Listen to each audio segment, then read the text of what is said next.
Nah, penyebabnya itu kita perhatikan apa aja di handphone. Kamu coba matikan handphone.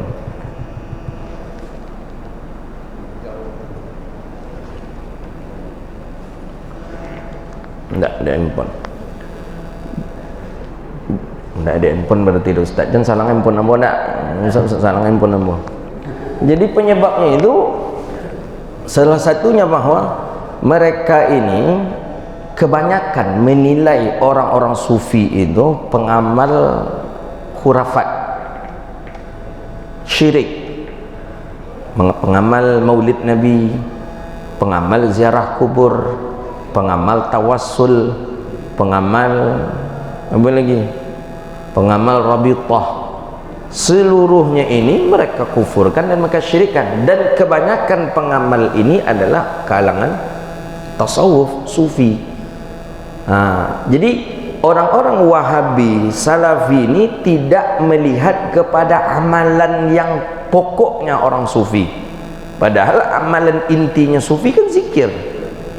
Ini diambil dari kata safa, ya, daripada seorang sufi itu safa qalbih, bersih hatinya daripada dunia, masih wallah, tidak ada di dalam hatinya itu kecuali Allah. Itulah orang sufi itu.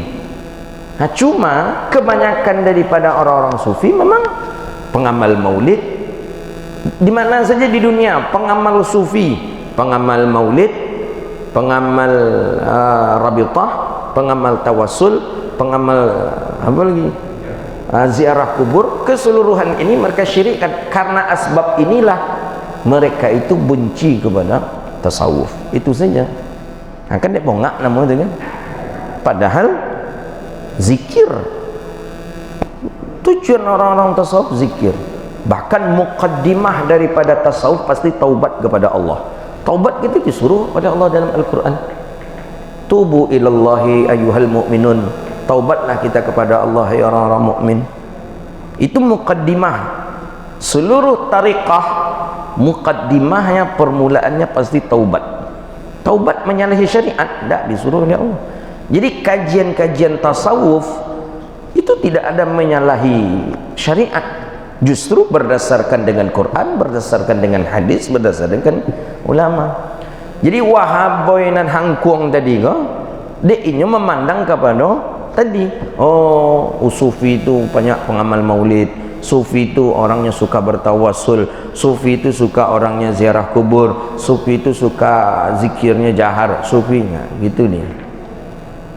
Jadi dek indak faham jo omeh, tak mengerti dengan emas, akhirnya loyang disangko jo omeh. Hacin itu teh Wahabi dek kembongaan. Kok ameh kan? Tapi dek loyangnya kok ameh kau ni. Padahal loyang nanya pakai tu orang lah menikmati emas, hanya sibuk jo dek loyang. Kalau tentu baju loyang, baik orang Pangkalan tak tentu loyang. Nah, kan nancak kun yang loyang tu dia kuali tu. Orang memanglah punya omeh lah bameh, orang hanya sibuk je dek loyang, main-mainan loyang lah. Nah, itu. Muhammad bin Wasi'. Jadi memang dari dulu kita baca, buka kitab-kitab tabaqat sufi, kemudian lil Abdurrauf Al-Manawi ada 5 jilid itu, kemudian Hilyatul Auliya fi Tabaqatil Asfiya ada 14 jilid. Itu di seluruhnya memang tidak ada yang aneh-aneh dalam dunia tasawuf itu, tidak ada yang aneh-aneh dalam dunia tasawuf itu, tidak. Amalannya maksudnya ini tidak ada. Maka kan sudah disebutkan, siapa yang memasuki tasawuf punya tujuan supaya bisa terbang di udara atau supaya tidak basah oleh air, maka yang ia pelajari itu sesuatu yang batil, salah. Salah itu. Jadi bukan itu. Tasawuf itu ya bagaimana membersihkan hati selain daripada Allah. Di dalam hati itu cuman Allah saja. Maka itulah disebut ilahi anta maksudi wa ridhaka matslubi. Itu aja nih, tak ada yang lain. Ya Allah, anta maksudi, engkau maksudku, engkau tujuanku, wa ridhaka matslubi, dan ridha engkau lah yang aku cari. Bis, tidak ada. Itu kalimat orang sufi ini. Ustaz Muslim salang je pon wak dan pon wak matian.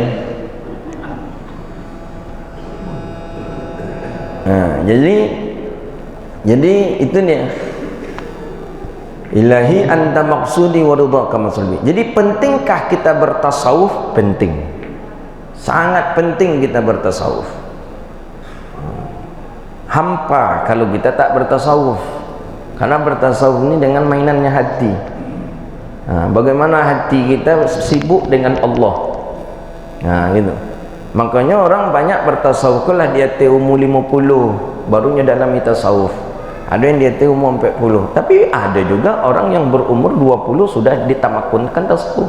Imam Nawawi dari usia 20 sudah banyak memiliki hizib, banyak memiliki zikir dan lain sebagainya.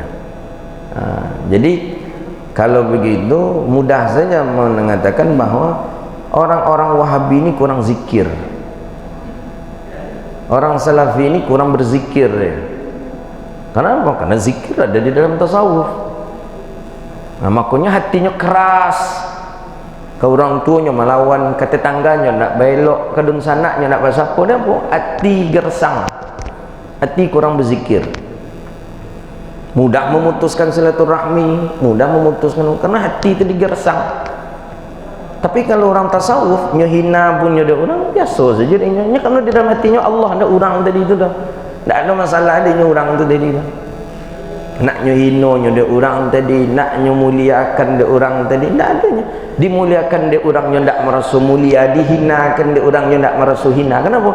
Di hatinya cuma Allah. Itu orang tasawuf. Hasbi Rabbi Jalallah, ma fi qalbi ghairullah. Tidak ada di dalam hatiku selain daripada Allah. Nak nyuhinonya dia orang, nak nyemuliakannya dia orang, tak ada masalah. Nyepuji dia orang, dia nak merasa bangga, nyuhino dia orang, dia nak merasa hino. Dia dalam hatinya Allah. Tak ada dia nyeputus silaturahmi, tak ada dia tak ada hubungan, tak ada. Baik anak-anaknya sayangi, orang besar dihormati, kawan yang sama gadang dihargai. Artinya tu adi Wahabi tu ni tak ada gersang. Para lu disiram je pun siram, mandi taubat sudah tu dia gini amalan zikir. Bapa cara tentu harus masuk adanya kawak lu. Kau mengaji jawab nak amu ada apa lu cara. Tu ustaz syubhat tu je lah. Kalau ni duduk insya-Allah tenang, adem hati. Orang tasawuf tidak ada dendam dalam hati. Orang tasawuf tidak ada sum'ah. Orang tasawuf tidak ada seketiknya dalam hatinya kau benci kepada orang, tidak ada. Walau makhluk binatang sekalipun tidak ada dalam tasawuf ada kebencian kita ke dalam terhadap binatang, apalagi kepada manusia. Itu yang tasawuf.